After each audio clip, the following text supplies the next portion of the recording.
bai ule pula long puya zema bo kami kan channel a kan lo interview to kha ma in kan la thothe o me kan channel lo an thin te chuan tun huwa kha then khat chuan in kom thale la chu ti kha ti ti te om ve nual maya ani pon in kom thale tha in ka hre a ti te ani a ba ka komena khan a thil ton oi lo lu tuk do to soi ni anga ngai te over de ule ka ti mai ang moi nai lu tuk lo rong comment te po o ma khang te kha tu na hian ron soi fia vele a thai na hria a chung te chu tun huwa hian kan hanin kom na video kan ron ti chuak le don ani ti khamin lo hriat sak ula chu ti rol chon he kan kom na hi a tha ka ti hle me kai ma pon chuang chuan a top thlenga min lo en sak turin kan ti chuwa top thleng in en ma chuan comment te kha min lo la da sak ri lo tur te pon kan ngen chu ni hello pum pu mo ni kha kan lo kom ma sak to na khan call comment rong te kha ron soi fia vele deuh tha i ti in kan hria i chana turi ron da ho kha kan da kho ma zo a zo la tur kha ha then khat kha chu chan kop hal mai the ni wang khan ka ron zot kop thau tur mai tai la chuanin kan zot deuh hal mai do na min yang poi le nan hey helai ron zone ron thon ami comment ami tan chak chuak tina ron ti an lo pot tai la om thadu ni ula khu hom khon omin ngai nang ti om ta khami i om chan vel kha ka chiang lo deuh ni lai te hi khala ka tak khanin sound kha pi lu tuk big box lo nen yom chan deuh kha ni om thadu ni ula lu angai lawang ti tu kha ni zona om po ni maro chu ti kan chang anga atam zo ko chu rui thei thil wang chu ni te ne me ya hriat do thu je thu cheng lawa maro chu khami kara khan khami lama har sat na nei ve lem lo chung ko problem wang te enga ma wang te mi ang lo thleng khon an om ve ka chu wang chonin keima di ka om chan interview ma sa ka ron soi to rui lo wang ni lovin in mangai nakar lampang zo ko bi ti ka soi to ti chuanin tuna tlani chat chuakina komena aron troll dan takaka ne pon lam lan dan hi tuna hianin ka soi lawa ka thu pui ber ni lawa pon lam lan dana om thadu lo ti te hi chu adik te me maro chu tuna aron comment om tha ula ti tu ngei po hi ama ero chu thin lung hi pathin a clear zo ka ni ti kan share cha a thain ka share ani point lo share se pon lam thavio si thin lung chung ta tui ek view si kan tamani chu a hom en kol tu te zinga po hon chu ti ang chu an om je phu cheng lo pon lam tha lung noi war kan tiang hi ni mai ani mai a chu wang chu ani lo share se ka tu chu om tha se lu angai lo mai to te chu clear na danga chuna dikte me umaya maro chu om that hei mi sing chu sual sa tiang kan nia kan nu ten kan sura sualin min pai to kan pian tira tang meu hianin mi tha pakhat ma kan om lawa kan fel lai ber po sil fen bol lo ti min ti saka chuwang chuanin om thalo tiang zong chuanin mi zong hi chu akhai khom theng ka ring lawa om tha ti hianin enge ani khana ron te khin ka selawa maro chu rui lo ngor kan ti tum do na ni chuanin adik na chan che po ma maro chu bro rui lo ti wangan ni lem lo han lut chuak te po kan om ve ni kha ho tan kan ing tingi kan om that le chungang setan a hian in khovel a kan che na wang hian in kan ar dai buak tur hi chu kan ma sonen ata veka chu kan ra buak tur chu kan om that le that lo hril tu chu alo ni ta mai ta ni maro chu tuna kan topic bera hi chu chung ril lampang mixing ina kan mu thei pia lampang thil tu nei kan khel me ka thei youtube tam ta pon tun lai kan boru ka chuan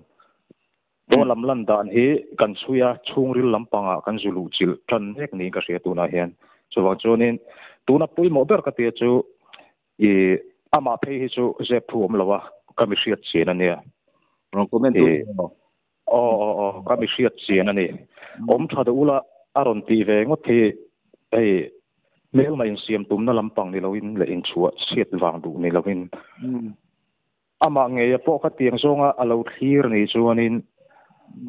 apo lam dan ringot kan te don ani chuanin tinglo ngal om ve tur li sa chuna om ti hi ani poi ka soi nga mani maro chu pathian hianin chung rila en soka kat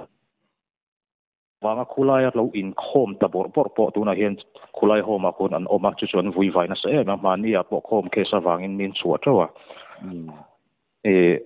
atam sok te ka chu ni mi nilum ai me chu tu man an khom don lo ra renga maro chu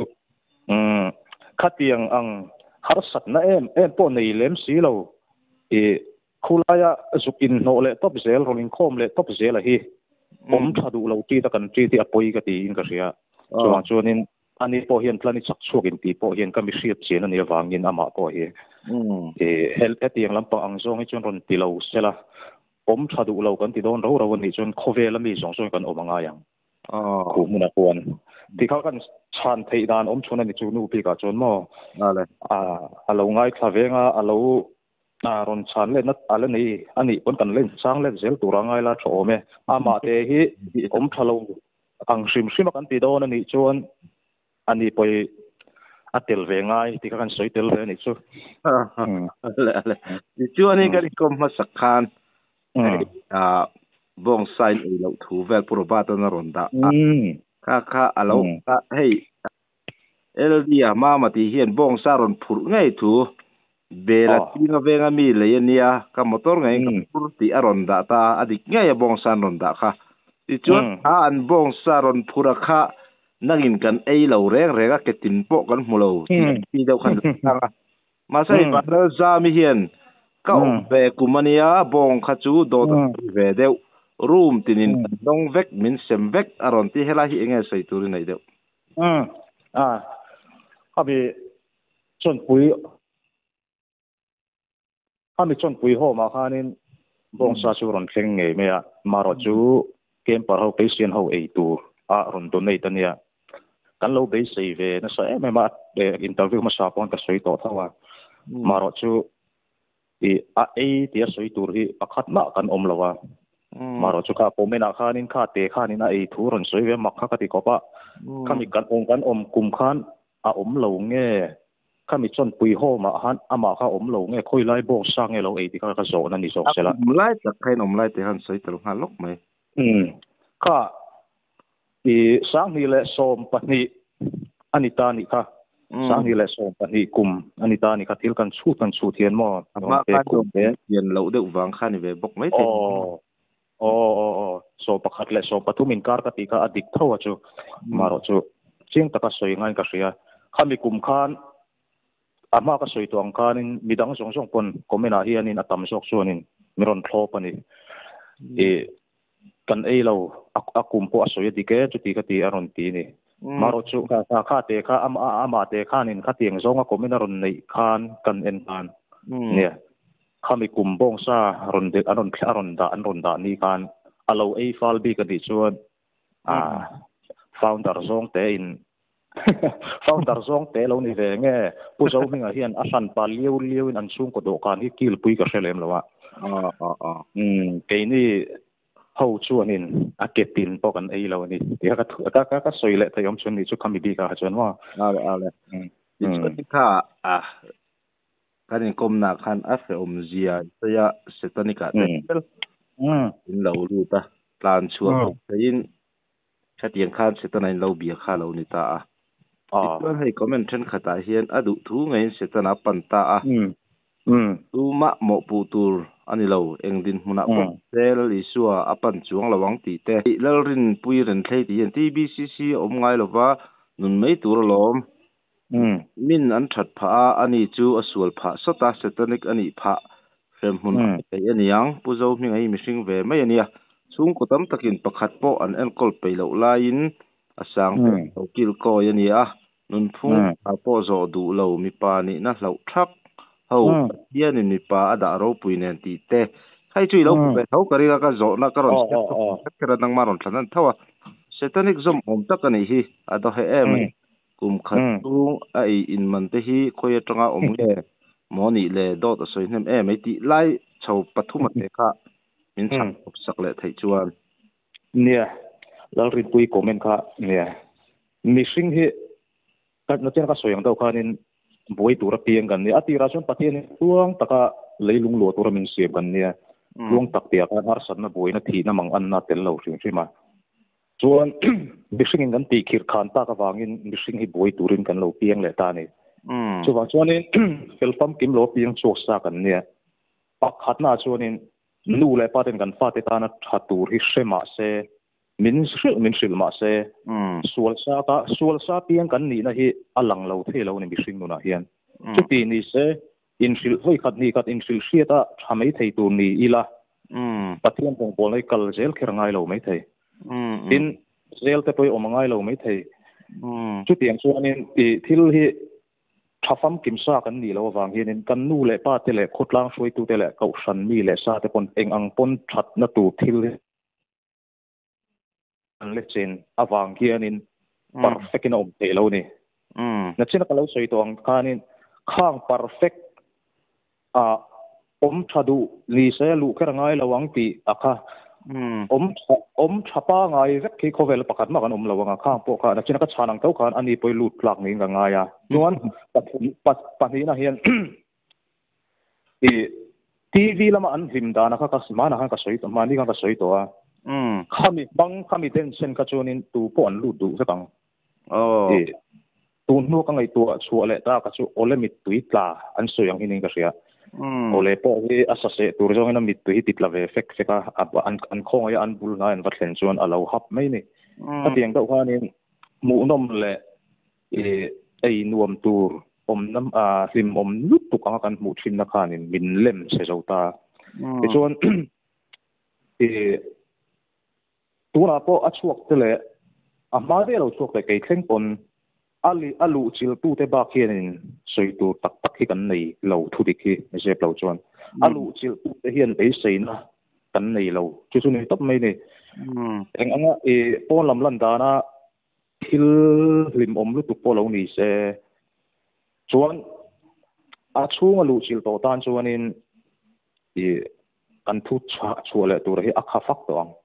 achan chu amuna soi tam tak ma amuna eng ma thu dik ka soi ngam lawa hei nge hi kei pona ama kan omlai poa kalau ton to thawnia interview mundang tanga foi tu te engemo en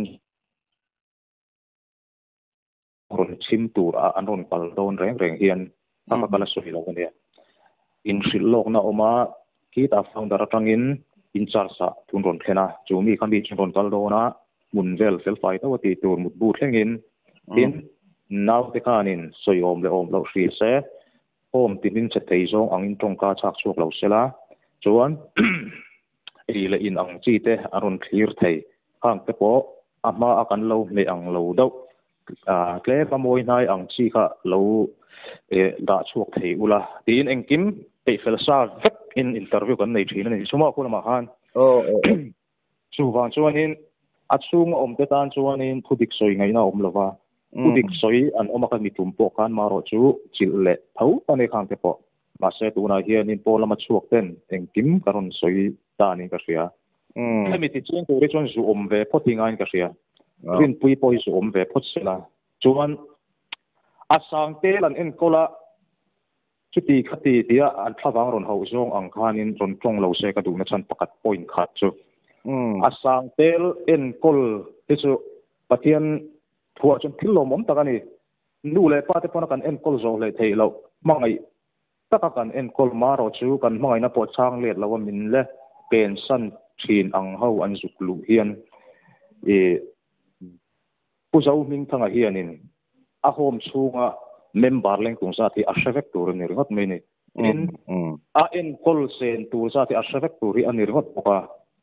chuan an budget mil hianin patient polaro se tu na entir nan khuset nei lai kan nia khuset kan nei hian mi ina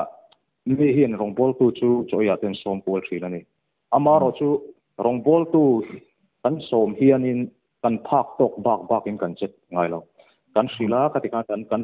isem dar mai ni member te ko in khata mi som thum rual kan in thun lo re kheng chak chiu mai la mo kheng chak viu mai la kan in kheng nam lo achan chu kan he so don kan chen sang mai ni ko sang in tina hating che kanin ei mi zor mai ho matam ma chu nga po chen pu zo hing thanga hian mangai na tak ani chuan asang tel ron lu tur hi a en kol zo thei chin hi ria se chu poi moi ka sia a en kol thei bak ani na alowin te ka wang ri ta alo welcome ri ngo ta kha ati su lien der pakat ni thau a chan chu amai founder ni miwa ama sui chet na laman ani mi lawa tuna ka ne na hianin ron kal don ni se cheng za che nei taila mi pakhat bak en kol ngam lawang chu tiang vel chu ni ka chom thei chin bak hi ka en kol ngam mi lawang chuwang chuanin mi sang te lan en kol hi lom om viau ma se kan thiam lo pakhat ma om lo ti hi ka soi tua achan chu ani lo welcome zel te chuan tunge lut she tunge na amana alo nar lawa alo welcome zel te ka chuanin engkim ka an ne so se kamati kha ol don e ma chuwang chuanin an thil ti reng a hian eng po na kina lo la ding chang ja tu po ni se tu huna hian an din hun hi mi som nga borvel an la om ti thomani a lu bel le tuma iek te pon lo mani ti kan sia hang ho song kha aron la lut le ang na kina chuan aron la lut le mang aron la kal bel sel tawang amai ro chu khatianga khanin a en kol thei chin pa kilo admit to su se ti ka soi tel duat chin asang tel a en kol awanga lo fak ho khan shero se chu a poi mo ka ti chuna point dang le a chuan pathian mangai na ne na lo en kol hi an ti tu na pakhat ni ka sia mangai na tel lo in engma asiam that thei lo re ko i pathian thu ang song pe chuan chuan in hei hi tu na mi pathian mangai na ti chung cha ka hi ato pa hu om chuan in soi ka du do na a bible chang ri fa nen lam hian mo chu an ma ni an zo to ko shel lem lowa asang tel an lo lak lu ringot thi ming that na nan mang do na ni chon ming chiat na turan nei tel ve ni ti hi ami chung chang ka soi thei ni me ro se kan zo na don sta kai chang kim deuh ngal vek ni ka hriat ti khan mo ti chuanin pakhat zo na lo om le chu kha kan in kom ma sak khanin helai comment na he karon ta lang lem lova comment zo tura hian engtinge setanikan oma ta tu velan chut khan engtinge man ron la bu thei ti zo na vel kha a om a khan nge khalai kha a man roin lak lu kha mi vel kha oi lo on oma mo ong vel a soinga ne ta tu chut na hi tun lai thang thar zo na ni ka ringa kha khamo ta tu chut na hi khati hun lai khanin a khol pui tak hi kan le hramang lawa mizora manga po hianin a man so ya chut ang chi kha apa ngai taka a kholang chi hi tin kha man ani lo reng boka kulai muna han ni na kan man ve te ka chu mei hol rot som ani lo kon jail pen tui jail an ti hi hemi hi kan chok tuya chuan riau kan hawa riau fro bil to kin zana ti turom hek lo kan in chumol mol mai engma khami a khol pa ngai taka ma kan lalut lo kan mang lo bok ima na kan pen friam na angin mai hol kan rod ti patit theyang berin chenin jail ron thowa chon riau bil mang khengin en chu ve ni chu ale chin na ka zo na pakhat khai chang pel lo dewin ka hria kan ron soi le lok nga ma zoni zo na kha zetanik zom om takani hi ado he me kum kha chunga ei in man te kha khoi tanga om nge mo ni le do me di om zia chuan deposit kha kai kom ma saka khan deposit in lak chule don po an pek lo thu chui soi ta heta tiang donation puro ba ro mo te ron da te kha tiang a om thu ei tur chu oma kan deposit ta khain e ni mai lo mo ti ma zo na kan ei to kha pool vel khana ron zot ni ka ria achan chu khoya mi nge an ya chu ti kha ti o ma hi mo khalai te kha te re mai ya ma zawi pon ma zo ni tro ka ha lo sia se ka du chu donation hi ho ma hian khoi ho ma po om veka na chi na ka soi to ang khan in pu zo ming thanga hian in tu po lo kala piang lo welcome thin ani chuan azo bak thleng ban lo welcome a ka achom nge ngai ta sia ama poisa mang hian in thakhat po hi mi sang teli a en kol zo don lo sim sima thakhat chu soi lo kar khat poi ama poisa hian in achan chu tho nei hek lo ma khamo sumlak lu dang nei hek lo le chuan in chu lo ni ta se donation hi lut mi lo ni ta ang se in mi thanem ngai mi tlom ngai tak te na thil pek an zuk pek lo hi om lo ta ang ni se kar khat in en kol na tur po hi pu zo ning tang na nei lo hi ka soi siang sang amani achan chu tun na ya ron soi dan bu fai be ka po ni chungin nuai ni le ti chuang ani kha an akal a pu sa in chuwang chuan ning khang bu fai kan lo ei song kha pu zo ning a tum vek hi ani lo ti lo sha ro se donation kan mangani pu zo ning an che khan ma tho mi lo chuwang chuan in mi tha te awanga kum khat chunga tlei pur an ni ti hi lo hria se ka du a chiang emo ka shelawa helai do no tura karin chumo kha in deposit lak let in tum thu vel de mai soi kha kalai vela engma min pe chuk to ti vel au ma wang khan khoi mi nge yanga atina anga kangai ani chu nia hei kan chung te khanin poisa hi min da sak da u vekani zong chu ka hring poi lo ke chu min da saka maro chu ka thil cha hun lain engma kan cha ge chung lawa lak chu adonin alak chu thei lo boka ka la chu thei lo tam takan oma a hing mer pon a soi thei vekanga zona om le ni chu nakina chuan kan cha chung ke poisa te ka ti eile in tu kan cha thina ni kan cha thina hi pu zo ming thanga ana ama poisa aron da ani lo kan chung ke na mi ron pe ka ni chu na china azo na ka kum khat chung chu ti ka ti bu fai le engeng po how tak an ti thei hi lom so kur ti ang zonga ati aron so ya te kha chung te na mi ron khon ko ma le tlom ngai polina mi ron da khom sak te le eng NGO sang te na mi ron da khom sak hi kan ring ani ti hi ka chianga achan chu bong pakata tangkanin asa hriat toin ka hria bong kan don nge po kan ne na engkim aron soi vek mi pui ma zong po puro ban ro moina aron soi chuangam aka kan mu tak si lo aka khong ya o kha mu ni ila chuanin pu zo hing tanga hian tha aron tho ve kan tingam mai thei aro chu mu om si mi lo pu zo hing tanga na eng maron ti om chuang si lo ti kan hriat chian bal kan ei hi atam lut to kani chu ulai home founder tele a thok tu te min tum sak pakhat ma hi om lo ani ti kan hri ta min tum sak om ve chun chu china na tu na ron kom bu fai chu po ama poisa le ni chuang mi lo nia chuan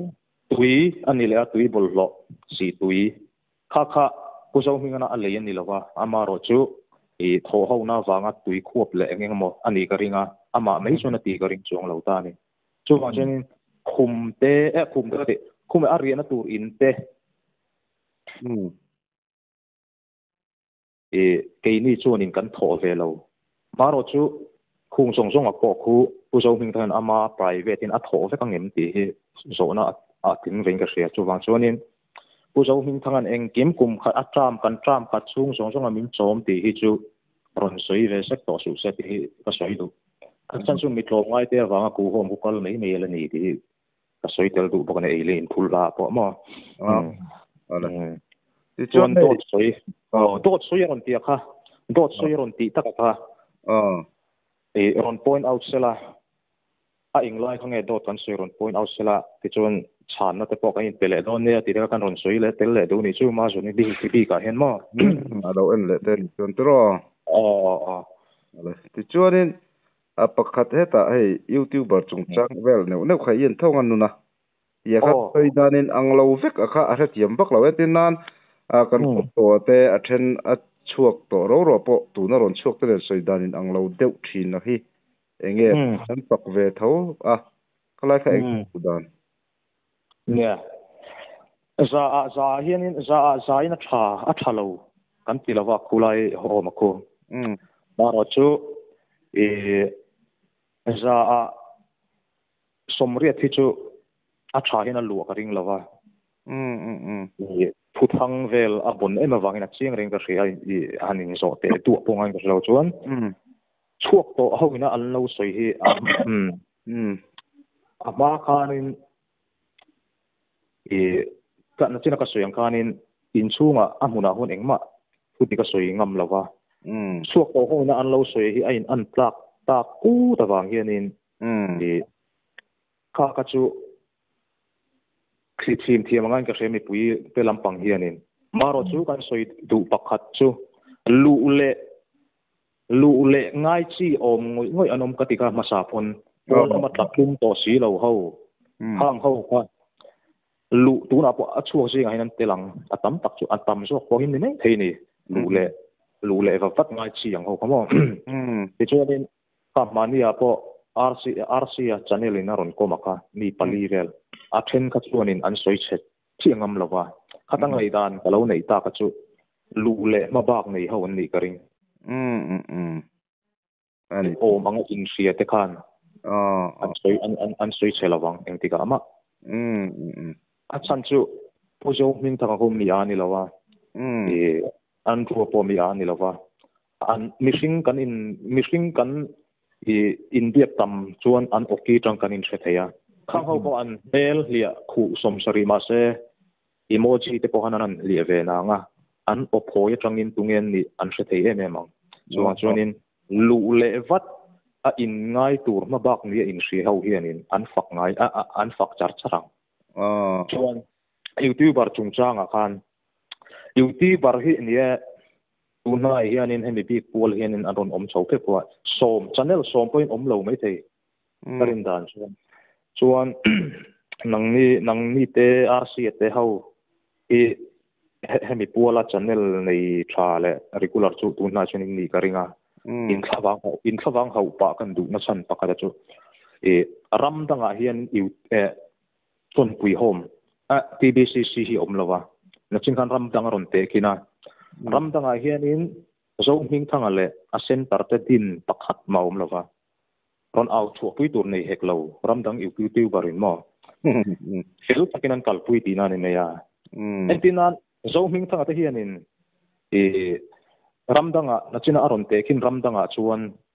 di center hi zutin ni se keini ai hen an rak chuak ma so kang ram dang YouTuber hi chu a chiangin ka hria tin heng YouTuber a hianin NGO an tam zoka maro chu NGO an atam zok hi an au chu miau lo wangin YouTuber hi aron au chu kan nei channel promo le sum le pai du wanga kan ngai sakhi adik thei lo hrim tin ka phut le pakata chu hei Mizoram milar kan tam to a zai thiam lar ti te heng ho dei ron che suak ro se milar kan ti ho hi ron che suak sela Pudi kron sui ve sela channel an nei do vek heng ho kan mi chu kha chu ron tinge se tia in norlu in ruina chu omlem lawa maro chu an lar nei ron mang thiam se ka du ni sumo YouTuber hian in hei ai tam so khen ron au chu pui so ro au chu pui tlak an ni tina ni mai ku zo hu ka te in en kol dan if dik fel fai khat ni se chuan YouTuber hi ron au chu na tur pakhat ma om leine pan lawa thawa fungai lova chuwang chuanin soi sep an kai ni chuanin soi turin anom tina ni mea YouTuber ron au chu ka hi thil ni dan tu tik tak zo ka ni tika ma fia faina kan soi tel du ni chu ole om ple mai chuanin i ron chang kim deuh toin ka hria top nan helaya zo le du chu na kina hai bu chang le i je duang chi kan hun zau zok le nei thau ngai du chuan hetia puzo ming thanga khel lo hian ko ta khingam se a chon chin sei lo hian a voi tei ti hian ron ti hi engai dan le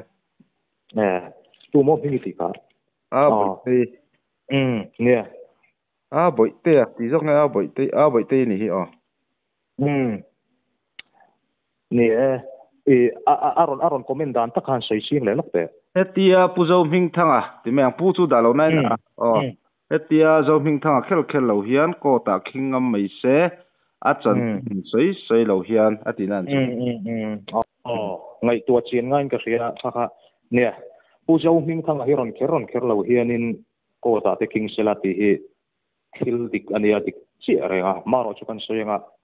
pu zo ming thanga ngor hi ron tong chuak ni se chuan in kan king lo hling em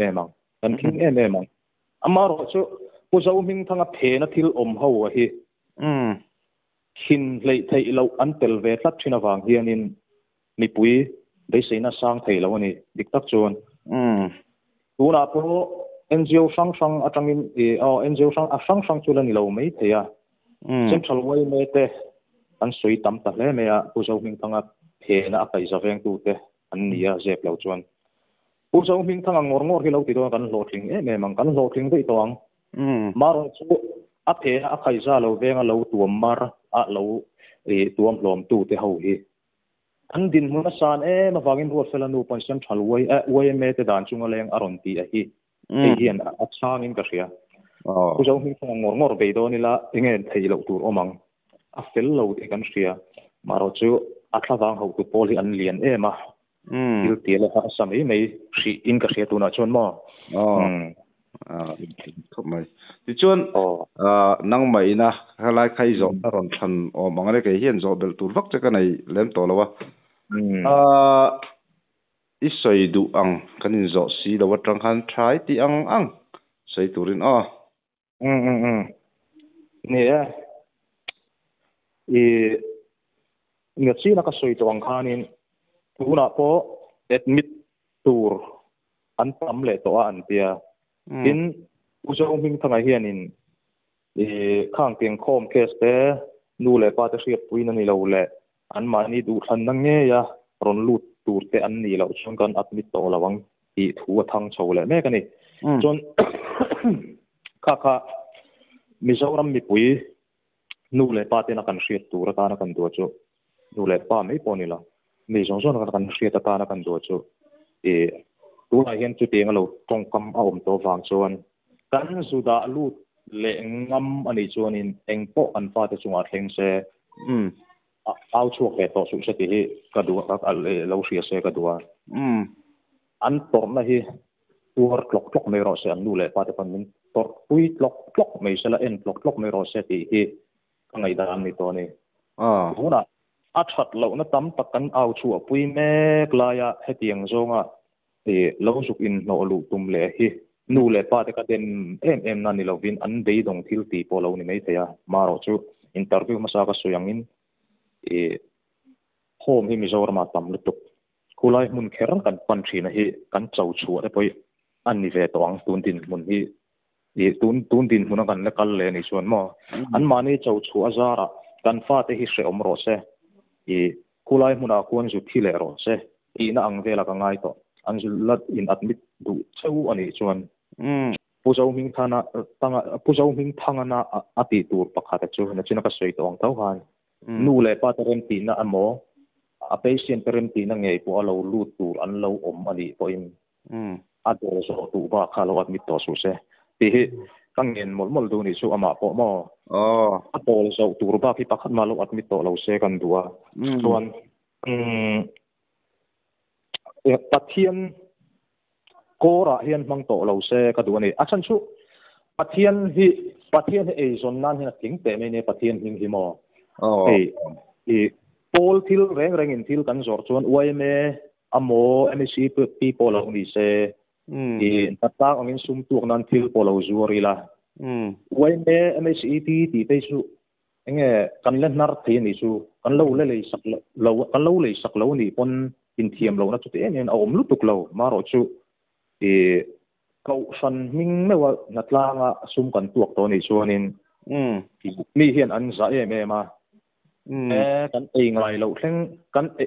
ngai mi lo ma ro chu kha le lo top aya cheng som nga cheng za le in le turang tal hi kalau pe yang so an ti zel pe ni chu pathian minga thil kan zora wang ania chu wang sanin pu jong ming thanga po tu na a homa huanin mi tlen te chu nei to a khu in pe puin nan mang lo sam se kan dua a chan chu I nakina a vuak le tan na don lu tu lalpa mi ti chung reng si kan ti chung reng si khanin pathian rama lu lo ve thei dei ani so pathian hingin ei kan zong ti hi he chu hoi takin ka soi ngam top ani mai e tro enge kha pak sei tur om to lem lo nga tro ngor ne atop nan pathian thu hi ka point a thawa chu ka soi si em lo nga ma ro chu hei hi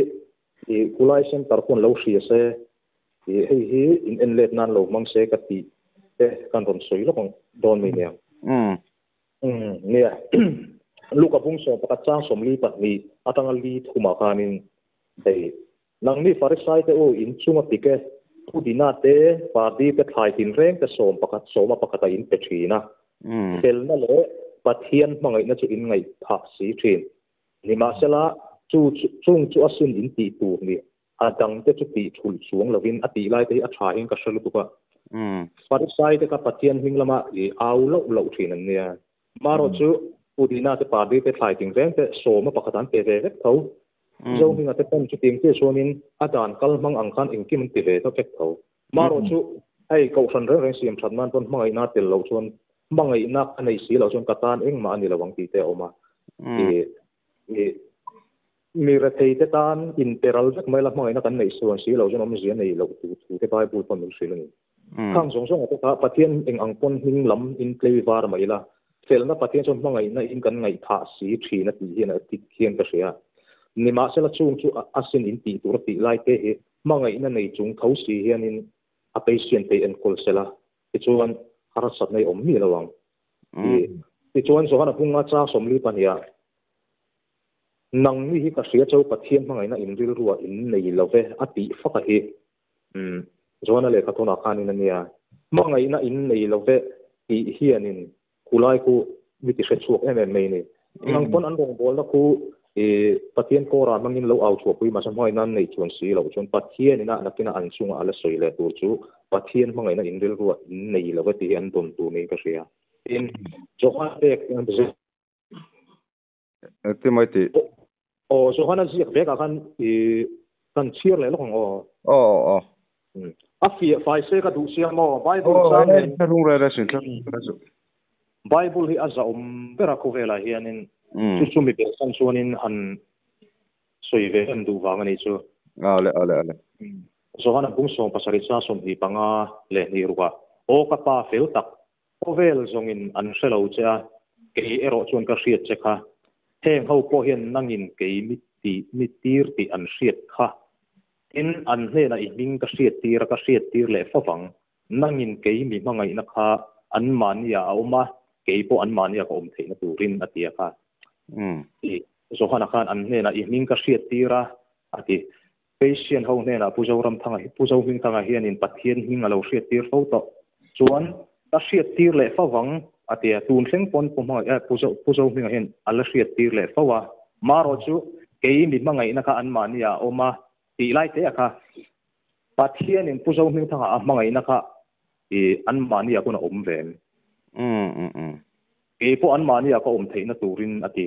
an mani ko pathian in a mangai yang che khan an mania kon mangai na kha ven an mani bula a thei na turin ti te kha in le sela kan duwa rom bunga changa kanin tharau thiang him kan he na min pek khan pathian mangai na chu kan thin lung a lei to awangin bei sei na chuan atimul pholawa atia pathian mangai na chu kan thin lunga pujo ming thanga thin lunga pathian hian a mangai na dik tak he a lei lu to a amaro chu a lo lei lu to ka asem chuak sei lo tak ti mai mangai na tel lo in engma ding chang thei tak lo a ding chang bak lo reng boka tu na hian thin lunga a lei to bei sei na chuan atimul pholawa ti chu pathian mangai na tak a chuan in engma amul pho mai lo aron soi ching em ani ro ma han ase tun TBCC center ro chu amul pho na sakha mai pathian mangai na lo ti ka chiang mai a chuan rom bunga chang riata nima chela pathian chon ani mangai na chu fak tlak na lan tira misual te kan lan ni laya krista kan aya thiang kan pathian mangai na chon a fak tlak na lan tir chu ngai tu te pathian hian min mangai tak tak ani chu nin kan che ve la mi te hianin pathian fak ve te tur hianin ke mani ra tha mu ro se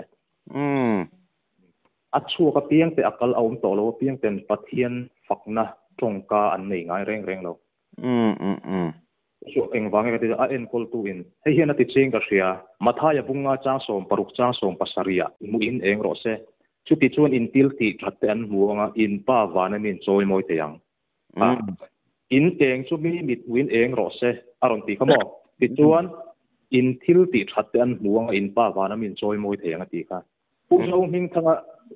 nuna hian in eng lang chu ro se chu kulai home mat seng te kon in an muanga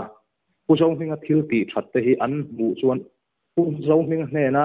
soi tu pathian hing choi moi ve chu do nei chu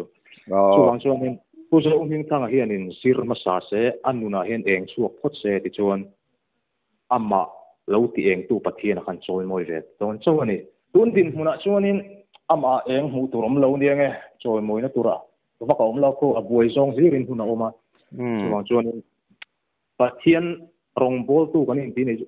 a lo in ti ka sa a chu wang chuan in rong bol tu in ti chuan ama hian eng om ve sela ke ni po eng ma kan ni lo ma ro chu i akor a ero hi chun mang to lo se ti kan du ani chuan thu puan hi a to na kan soi le lo ngo nima sela dem na che kan nei ani in ni mangai na ma sa kha i ban ta ka wangin ti chuan itluk san tak chu sereng la simin atira ithil ti te ka tilero chu ti lo chuan in hena alo kalanga isim lo zoin i khon war da na kha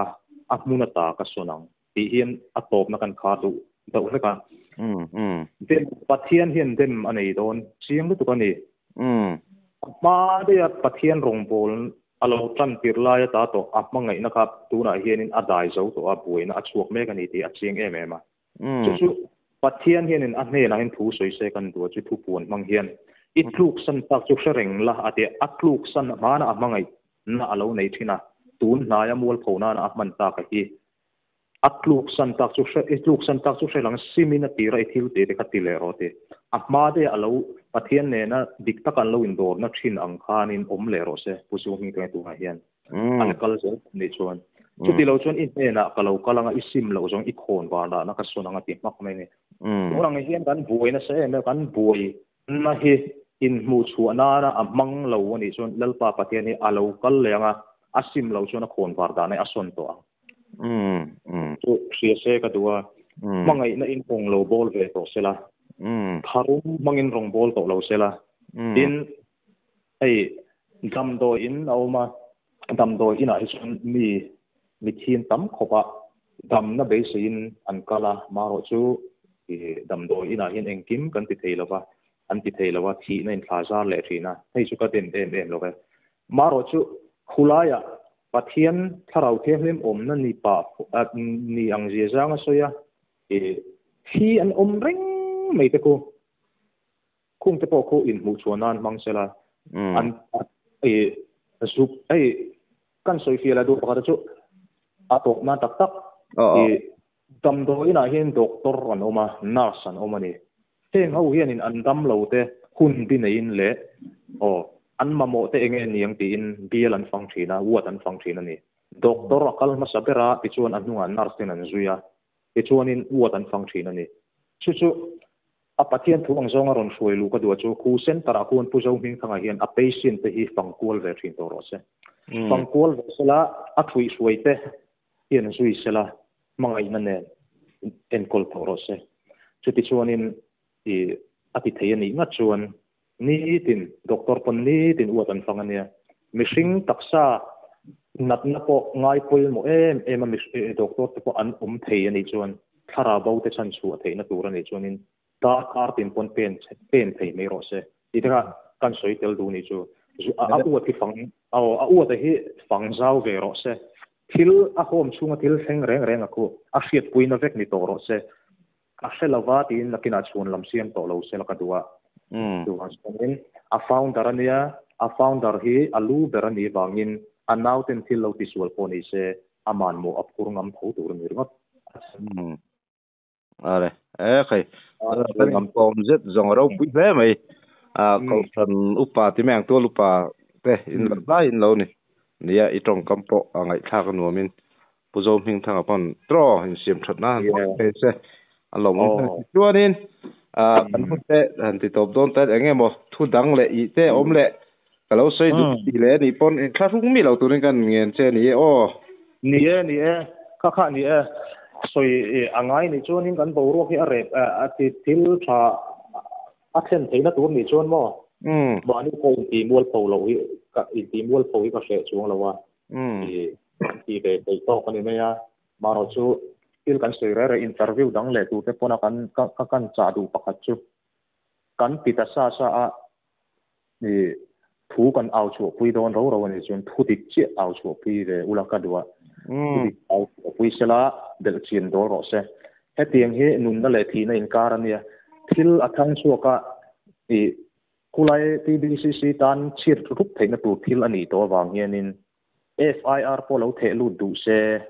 min king let don polo ni se chau sak ngam khopa thudik sei chu angai minan ti tia in hat lo sela huai to in kan au chuak lo ro ani chon khin let po ngam tur khopin ti la ti kan on cha tel du ni chumo le se ku te ho po ole chỉ lo mà muốn tụi cái khăn lót tắc rất thế tu chu lên beleng chu để đấy mày ole anh đi đấy phốt ole